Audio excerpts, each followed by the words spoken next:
Welcome everybody to the Greenfork Food for Thought podcast. Today's guest is Christian Morales, or Mo, as some people call him.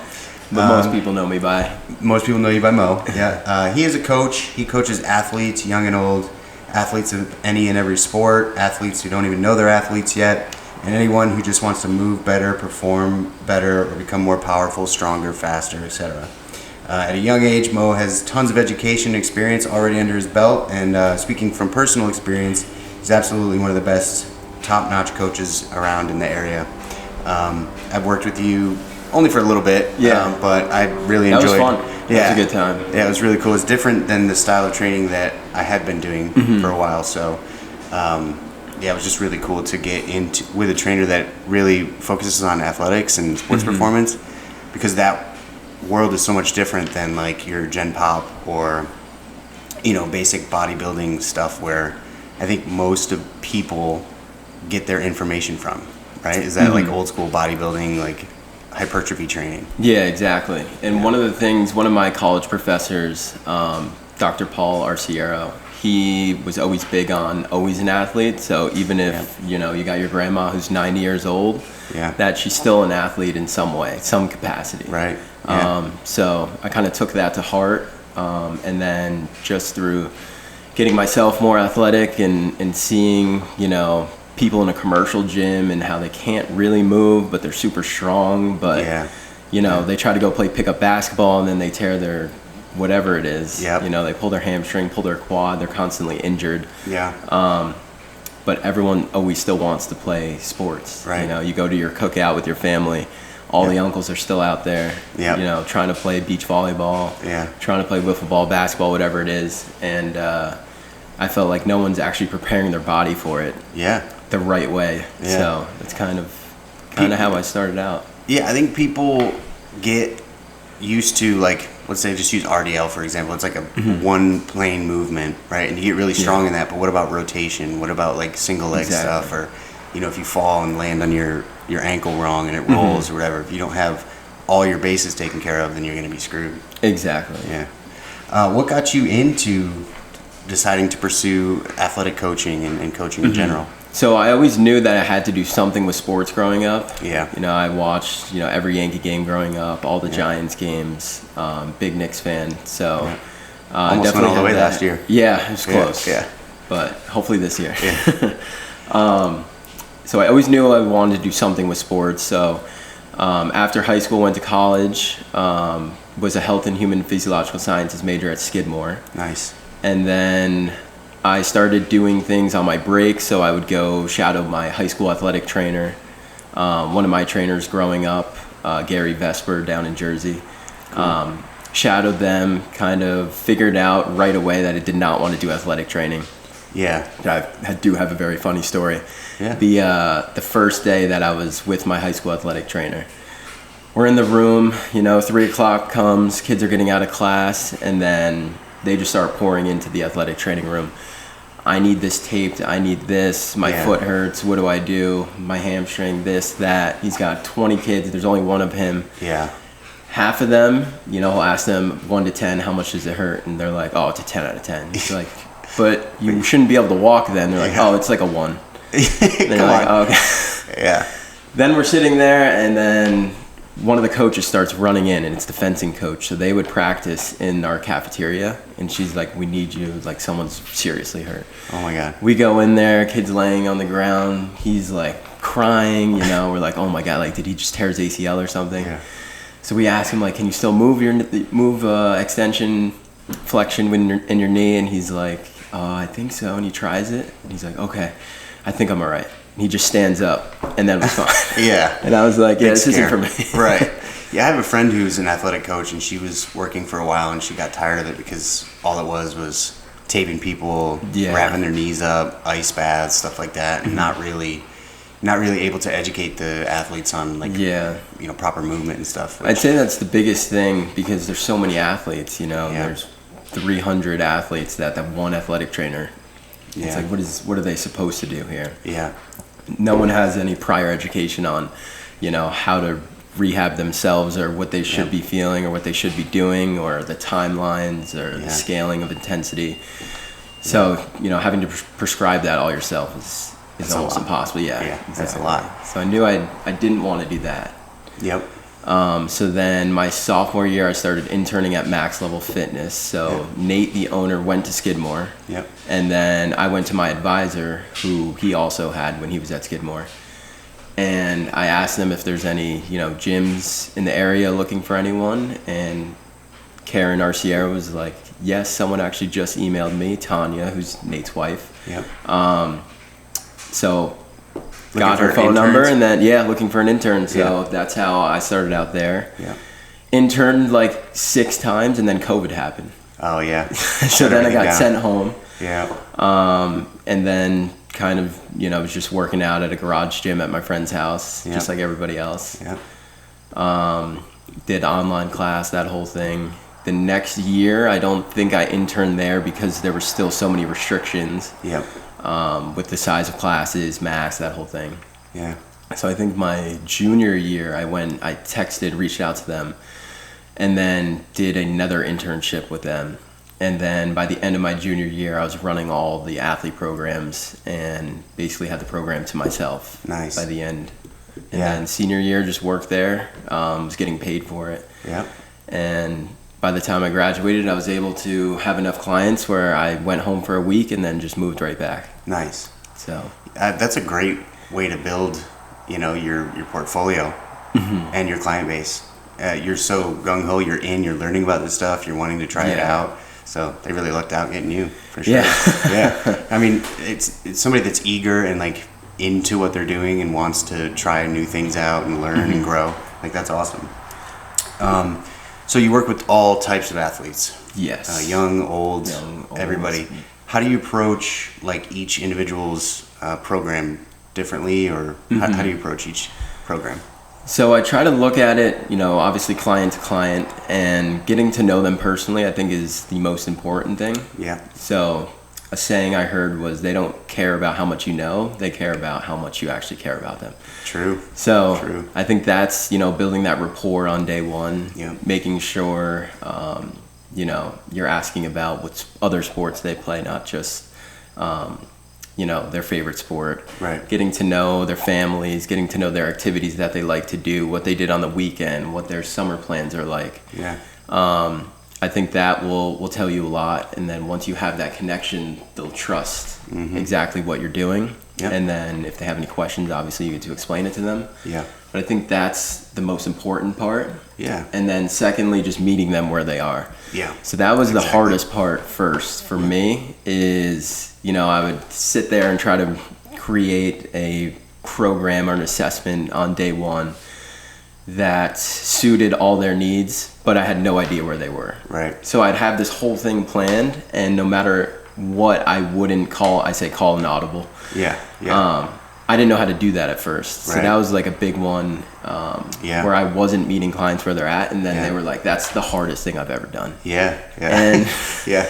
That's more old school, you don't really want to hear that, especially with like a new client. Like, you want to hear that it was challenging, it was difficult, but I feel confident leaving. Right.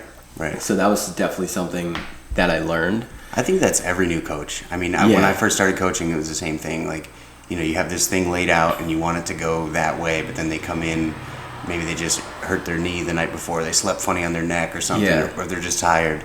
And they can't do exactly what you wrote. You got to be able to call those audibles. Mm-hmm. But you just learn that with experience. Right? Yeah. And I think that's the biggest thing. School will never teach you that. Yeah. You got to be personable. You got to be a people's person. Yep. And that it takes time, especially working. I might have a 65-year-old adult, and then a 14-year-old athlete, and then a college lacrosse player, and then a group of 12-year-olds. Yeah. Back to back to back. Yeah. You got to be able to talk to each one of them. Yeah.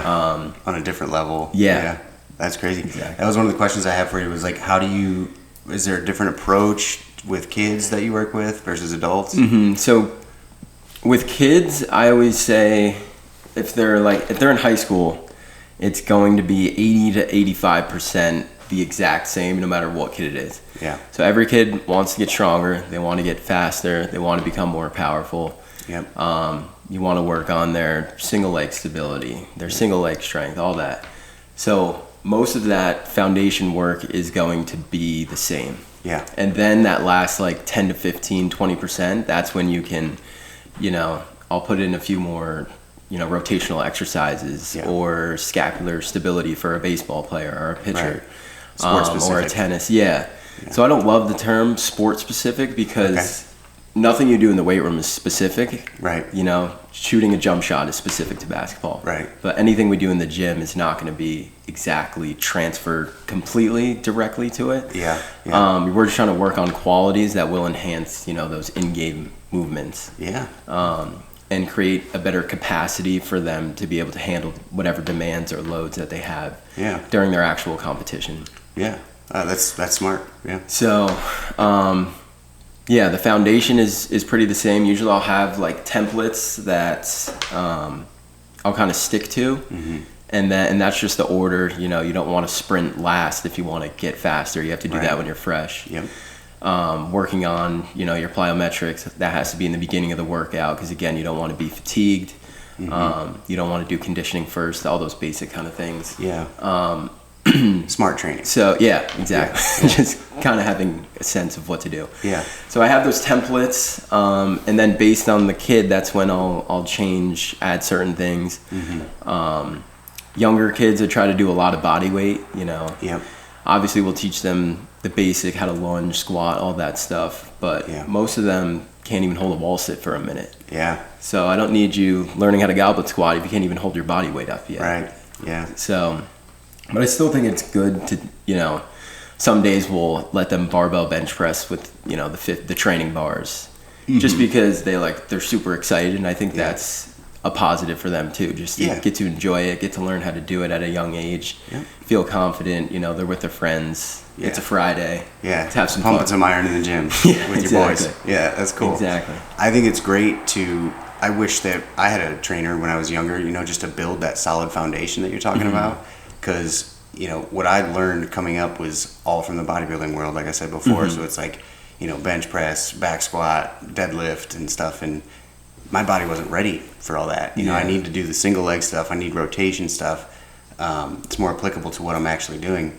Similar to what you said, like sport specific, functional training gets thrown around a lot, right? And like everything is functional. Yeah. Right? Like, bench press might not look like it's functional, but like it is just in some capacity, right? Yeah. So yeah, that's building a solid foundation for the kids. That's super important. That's cool. Mm-hmm. And then when you work with adults, is it kind of a similar? Yeah, so I have different kind of buckets and that's where getting to know them and then remembering that we're in the service business where they're paying you to, create these workouts for them. And obviously they want to be difficult enough. They want to be pushed. But we want to cater towards what their goals are. Right. So I think like if a guy comes in, he's like, I just care about what I look like. I'm not going to be doing sprints and all this. I'm like, all right. All show, no go. Yeah. If that's what you want, like you're the one paying for it. Yeah. I'll try to add in, certain exercises that will kind of fool them. They don't understand that they're working on those things that they said they didn't want to do. Yeah. But not forcing him into, doing what my college athletes are doing. Right. Making sure that he's getting those, rotation, whatever it is. To make sure that he can still move, but still like most of it is going to be what he wants. Yeah. And then just kind of adding in what he needs, but kind of disguising it in a way that he doesn't. They don't pick up on it yet. Yeah. That's something I was also going to ask you about is like the art of coaching versus the science of coaching, right? Like you learned in school all the proper biomechanics and all that, but then and the way to train and how to build somebody up and how to program and all that, and that's great.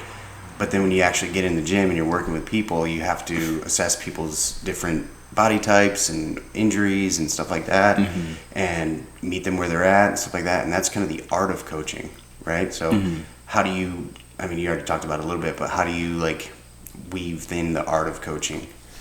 Or what's your thoughts on that? Yeah, I think just trying to build them up to be, resilient. So I went to a seminar that was at Suarez Physical Therapy down in Latham. Yeah. And it was Craig Lieberson that came in and Katie Dabrowski. and they were talking about, it was more like rehab, but it was how the rehab and training basically like cross into each other. Yeah. So you could see someone that's 8 months post-op ACL, but you walk into the gym and you shouldn't be able to really tell the difference if they're doing rehab or training. Yeah. Because they're kind of at that point where it's a mix of both. Yeah. So trying to kind of blend in, again, like making sure that they're becoming better movers. Yeah. Even though that's not what they specifically asked for, but I know that that's going to help them in the long run. Yeah. So I would say just adding in, whatever it is, like a power block at the beginning where they're just focusing on movement, or the dynamic warm up, or just kind of adding little pieces here and there. So they're not doing it the whole time, but they're still sprinkling it in and improving that way and just becoming a better mover as they get older. And I think as a coach, you can see the way people move, and you can be like, oh, that person needs to strengthen their calves or whatever, whatever that may be. So having those little things in there to plug in and be like, oh yeah, we got to do this for you. They don't even know. Like you said, the kids think their pain level's at a 10. They just don't have that body awareness yet. So you kind of have to do that for them, right? And like program stuff and try to make it fun and sneak it in ways that they don't even know what they're doing. Yeah, having fun, that's a good point. Yeah. It has to be fun for them, or else they're just going to be space cadets. Yeah, I mean, as an adult, I've got discipline, right? Like, I'll go to the gym if I'm tired. I really don't want to be there, but I'm like, okay, let me just do this stuff. And then 9 times out of 10, I walk out feeling better. Yeah. But the kids, they'd rather be doing something else, right? So if you put them through a grueling session, they're not going to want to come back. Yeah. It's got to be fun for them. That's why I always try to add some type of games. Tim Voorhees, who works at Max Level, does a really good job. So he'll have them do like learning split squats, but holding a foam pad and putting a tennis ball in the middle. So now they're just focused on the tennis ball, not dropping. Yeah. So now they're going 6-second eccentrics. But if you told them to go 6 seconds down, they'd never do it. Boring. But now you put a ball there. Yeah. Now they're gonna do it. He'll do bear position, like instead of shoulder taps, they have a tennis ball and tossing it up. Yeah, I was gonna say, learning like the hand-eye coordination. That's one of the funnest things I've seen on your Instagram is like when you toss a balloon up or like a tennis ball and you're like, go here, and they're sprinting left and right and shit. That's fun. And that's how you get that reactive stimulus too. Yeah. So, in game, they're always gonna be reactive to something else. It's not gonna be on them. Yeah. So that's how we try to spice it up. Even with the college kids, we do the same thing. Yeah. Get the tennis balls out. Some people think it's silly, but it works. And it's fun. It's cool. Yeah. It's like you have to be in the zone to be able to do that. Quick thinking time, quick reaction time, and that's really what you're trying to train, right? Yeah. Competition's a big one, because they love to see the numbers. They love competing against their friends. Yeah. So that's the best because it brings up the energy. Gets the blood flowing and. They have a good time with it. So this how do you measure the numbers? Like you have that really cool jump pad. Yes, right? We have jump pad. We have dasher lasers that tell you exactly how long it takes to sprint whatever distance it is. So usually I'll use 10 yards. Your average speed as you run through the gates, and then I just bought a Tendo unit. So I've been mostly doing that with personal trainings because with groups I only have one, so it's just impossible. Yeah. But you would put the Velcro around a barbell, and then it'll tell you the velocity of the bar. So it's cool. Yeah. So I'll have them within a specific velocity range to work on certain qualities, whether it's max strength, power, rate of force development. And I'll keep them within a certain range, whether it be like 0.85 meters per second in 1 or 1 to 2. Yeah. And then every rep they're competing. So you could see the numbers drop that you didn't give, the same effort that you did on the previous rep. Yeah. Or you're getting fatigued and then we'll stop the set. Yep. So. Yeah. I was talking about this with another guest I had on about all the tech that's coming out in the fitness world. Yeah. And that's a great example of it, right? Where these things that give you feedback, whether it's with numbers or perceived effort or whatever it is, or assessment tools or anything, and like that data doesn't lie. So you're able to say like, I'm getting stronger, and look at the numbers and say, yeah, I'm getting stronger, or you're not, and like we got to change something up. So what other tech things have you seen that are cool that you want to try to get? Yeah, there's a lot. So at Skidmore, we just got a bunch of new stuff. So I'm the assistant strength and conditioning coach at Skidmore now. Nice. This is my second year, so I actually started today. Cool. So they have these sensors. It's the same thing as a jump mat, but it's just, you don't have to carry the mat around. It's just a sensor, so you just put it down, step right between it, jump up. It has a screen on it. It'll tell you exactly how high you jump. Nice. You could change it so it'll show like ground contact times, how long you're on the ground for if you're doing a repeated jump. Yeah. It could calculate RSI. So that's a really cool one, and it's such an easy setup. Yeah. We got the dashers that I was just talking about. We got the VBTs. Force plates is one that I still have not had the chance to use yet, but I think they have those the at Hawkins Fleet Dynamic. Feet. Do they? You got like a thing where you run on it and it tells you like how much force you're putting in, what part of your foot cool. is like, touching or not. I have to go there. I've never been there. It's pretty cool. They have a lot of tools that will put you in the right shoe. Mm-hmm. I'm training for a half marathon right now. Oh, okay. And I've got this problem with my instep, so I went there and they I put my foot on this thing and it like measured everything, measured my gait, all that stuff. Oh, that's super cool. And my buddy Pat at Ecotone on Broadway. If you haven't been over there, you should definitely check him out and collab with him if you can. Mm-hmm. He's got some really cool assessment tools, some tech that he uses, and a lot of recovery tools as well. But he's got this thing that goes on your low back. It's a sensor, and it'll tell you like when you're running, point of contact on the ground, whether you're pushing left or right, all sorts of cool stuff. So that's helped me with my running. Awesome, and you can feel the difference on that? Or? Yeah. So like I said, as an adult, I'm pretty aware of my body and like my running mechanics. So I was having a problem with what happened was I'm tight in my left hip, so I'm generating more force on my right. Yeah. And that was causing some problems with my right foot, my right ankle. So while I was running, getting that feedback from the tech, I was able to kind of correct it, which is kind of what we were talking about. Yeah, that's exactly what it's there for, right? Yeah, it's super cool. But as a coach, you're always still looking at quality of movement and seeing like, oh, you need to improve your depth or power output or whatever it is. Yeah. Yes.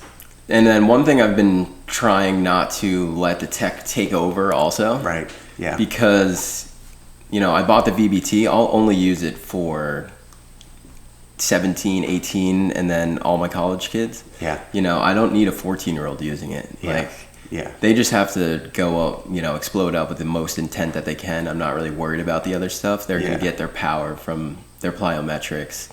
They'll get their strength from their heavier, full body movements. Yeah. But my dream would be to have force plates. Yeah. So that one you could do like vertical jump testing, depth drops, contact times, all that, and it's 100% accurate.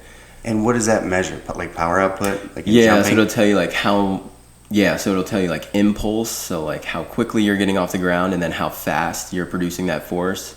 And then it'll show you like in real time, a graph will come up so you could see the peaks and valleys. Wow. So you can see, the difference between like an elite athlete, you'll see like a very high peak and then it'll come right down compared to someone that doesn't produce the force as fast. They'll get more of like a loopy curve, not just like a one spike. Yeah. So then you don't have to do 1 rep max testing. I can do like an isometric mid-thigh pull where their front foot is on a force plate and then they're pulling into a rack or like an immovable object. Right. And then it'll show you exactly how many newtons of force that they're producing. So now I don't have to do a 1 rep max test where you break your back or whatever it is. There's so much benefit in those like more detailed type of exercises, right? Like the isometric stuff you're talking about. Yeah. I started incorporating that into my program and I just feel so much better. Yes. It's not all about your bench and your squat. Exactly. Yeah. Like, moving well and feeling well is going to be the biggest bang for buck in my opinion. Yeah, for sure.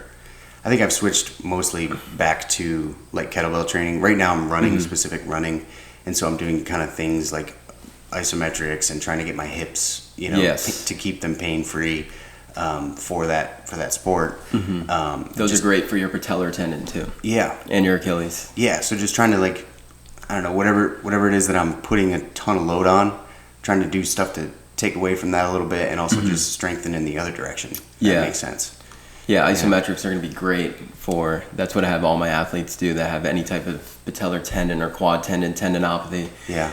Split lunge, iso hold it for a minute, 2 minutes until your quad is shaking. Yeah, yeah. Yeah, you were talking about the blending between like some physical therapy type exercises and then, exercises you would do in the gym, training exercises. I've been seeing that too. Like there's a lot, like the knees over toes guy a couple years ago got really big on basically advancing PT movements to the point where you're adding load and you're adding like extra tension and strength into it. What other things like that have you seen? So in my training, if I have a basketball player and we're going to be like a high intensity jump day where we're doing a lot of different plyometrics, I'll always end with some type of weighted isometric. So whether it be like a weighted wall sit or a weighted lunge hold, and then they're holding it for 30 to 40 seconds. And by the end, I tell them like it should be like a 10 out of 10 burn. Like your quad should be on fire. You might be shaking. That's okay. That's encouraged. Because that's going to help really flush out all the extra. So what happens in your tendon, it gets a lot of water and other kind of like fat and stuff gets inside of it. So the isometrics kind of squeeze that stuff out. This like extra cellular matrix squeezes it out. And that's when, if you're not doing that stuff where you can start to get jumper's knee and start to get that aches and pains. So I'll always do something like that. Usually I'll do before the workout also. Maybe I won't do it weighted. I'll do like a leg extension, just holding it at like 60 degrees. So 60 degrees of knee flexion and just holding it. Just to get their quad, prepared to take on that load before. So those are some of the things that I add. Heel raises for their Achilles. Kind of those like auxiliary things that you might not think about. Exactly. That's what I'm doing either before or adding it into their last set. Yeah, that's super smart. Do you ever do like blood flow restriction training to kind of get, blood and nutrients into an area? So I actually did my senior thesis on, cool. So that it actually got published into the the International Journal of Exercise Science. Nice, so, man. I do have, thank you. Yeah, that's cool. I do have some background with it. I don't use it because our findings basically were that it's in a rehab setting would be best to use because you'll see similar strength gains with 20 or 30% of someone run 1 rep max with the blood flow restriction training, but you still see better gains if if someone's healthy. You would still see better gains if they did it without it. Okay. So in a rehab setting, it's great because again, they can't. If you could only lift 15 pounds at post ACL tear, whatever it is, you could put a BFR cup around their quad, have them do that weight, but then see an increase in their stimulus if you had it without their blood flow restricted. Yeah. So is it sort of the same kind of same thing we're talking about? Like with those isometric holds, you're trying to just pump that area full of nutrients, like you would be with the BFR stuff. Yeah. So we didn't get into we didn't take blood samples in our study or anything. Okay. So we couldn't see like the actual in the cellular level what was going on. But that was kind of what we were thinking, that it's causing a similar cascade of events into your muscle that otherwise wouldn't be there without the blood flow restriction cuff. Yeah. Oh, that makes sense. That's what I was thinking when you were talking about it. I was like, oh yeah, makes good sense. Yeah. It's all about the principles of adaptation. When we're talking about training anything for any reason, trying to get your body adapted to what sport you're doing. How do you take that into consideration with what you do? I mean, it's kind of a base level thing, right? So I always try to remember, again, meeting them where they're at, and that what we're doing in the gym is not specific. Yeah. So I can't, make them shoot a better jump shot. I can't, but I could help you, get faster and get to a spot quicker where now instead of, the defender is a couple feet away from you because you made that space. Yeah. And then now you're shooting at a higher percentage because your physical qualities increased. Yeah. And then it'll allow your skill to catch up that way. Yeah. I saw this thing, I think it was on that Bulls documentary. Forget the name of it, but The Last Dance? The Last Dance, yeah. Michael Jordan never had a trainer. And then he starts working with a trainer. He puts on like 20 pounds of muscle, and he becomes a better ball player because of that. And that just goes to show, like, you know, back in the 80s and stuff, they never really took this stuff into consideration. Now it's big. Everybody's got a trainer. Yeah. Where do you see there's so much money in it? There's so much money. Yeah. Where do you see the future of like athletic training going? So I think that the online presence is going to be huge. So I'm sure you see all the influencers, you know, you click in their Instagram bio, they have the link tree with whatever program that they have. Yeah. I think that'll be really big, but I think that, you know, the private where we work, those type of gyms are going to explode. Yeah. Because the commercial gyms are still so highly bodybuilding focused. Yeah. So every time I go home for Christmas, I go back to the gym that I used to work at in high school, and I just get so bored because there's so many people.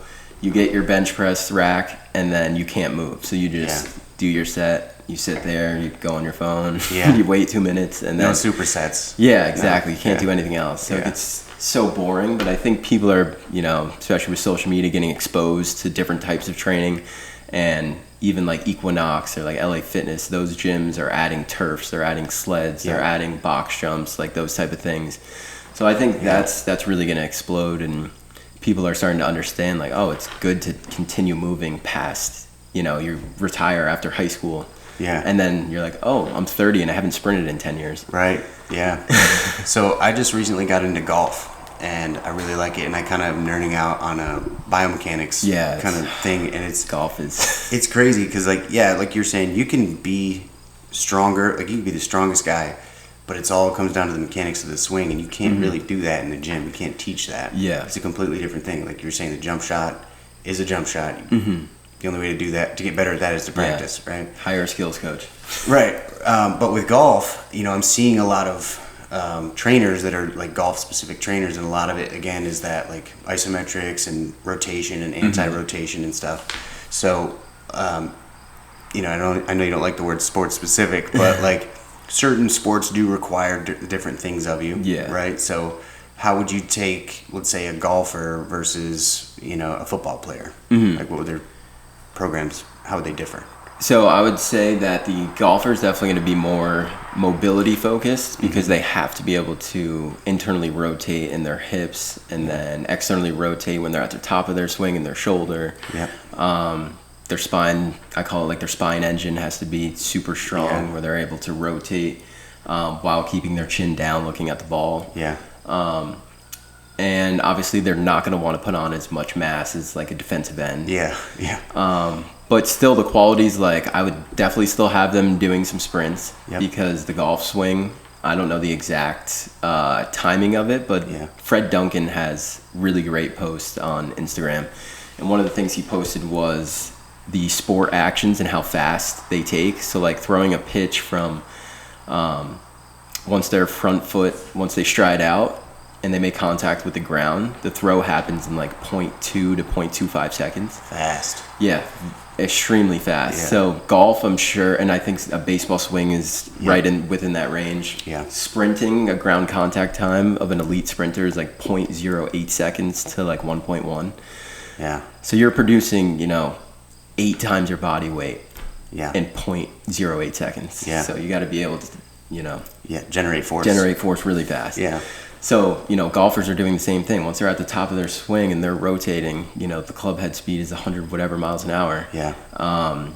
That's where, you know, sprints to help train their nervous system are still going to play a big role. Like, do they need to be Usain Bolt? No. But if they get faster, the nervous system starts to work better. You start to be able to, you know, activate the motor units that you want a little quicker. You're going to increase your rotational power. And then the accuracy is another thing. That you can't really train. Again, I can't. Do not come to me for golf lessons. I'll be the first one to tell you that. I think so. Like things like that, where you know, football player's going to sprint. Golfer, I'll still have sprint. Maybe he's not going to sprint as far. Maybe it's just 10 yards. Maybe it's only, you know, 3 to 5 reps. But I'm still going to try to microdose those things, add those things in. And then I would. And then you're still going to add rotational power into your football player. Absolutely. So there's similarities across the board. So that's where I was saying, like, the 80% is going to be pretty similar. Like, you know, maybe I'm going to load up a heavy reverse lunge for a football player, But for the golfer, I'm just going to have like a single arm dumbbell where they're still working on, more core and they're still working their legs, but it's not going to be, a 400-pound reverse lunge. Right. They probably don't need to get that strong. Yeah, it's not necessary. You mentioned the spinal engine, right? Mm-hmm. I did this Landmine University. I think I talked to you a little bit about it, but it's not David Weck, but David Weck's a big proponent of the spinal engine theory. Mm-hmm. So it's like, he's like, we evolved from fishes, right? So the way that a fish moves his spine to generate power through the water to go straight side to side. Mm-hmm. So like every movement he does, he's got his elbow tucked to his hip, and then he switches sides real quick, and it like generates power through his spine that way. Super cool. Yeah, that is. Yeah. And it's similar to like if you think of a baseball player when they load, like you're loading into that backside. Yeah. Baseball, golf, lacrosse, any kind of sport, really. Mm-hmm. So I thought that was super cool. Yeah. Spinal engine theory, if you ever want to read a book, you can probably nerd out on that stuff too. Yeah, definitely. Super cool. So I ask everybody one question on the podcast, and it's the last meal question. I am a foodie, I am a chef, I am a meal prep guy, nutritionist. So if you were on death row for whatever reason, hopefully you never are, but who knows? If you were, and you had one last meal that you could have anything you wanted, and as much of it as you wanted, what would it be? So I got 3 things. One is Taylor ham, egg, and cheese from Bagelicious in Rockaway Township, New Jersey. Okay. Second is buffalo chicken pizza from M&S 2 in Rockaway Township, New Jersey. And then the third one is going to be my mom's eggplant parm. Oh, yeah. That would have to be the meal right there. Nice. That sounds great. Yeah, that's a great combination. Shout out to the hometown heroes. Yes, absolutely. Had to slide that in there. For sure. And then lastly, do you have any like projects you're working on? Anything you want to promote? I am in the middle of making my own LLC, so that'll be Mo Movement. I have my logo done already. Nice.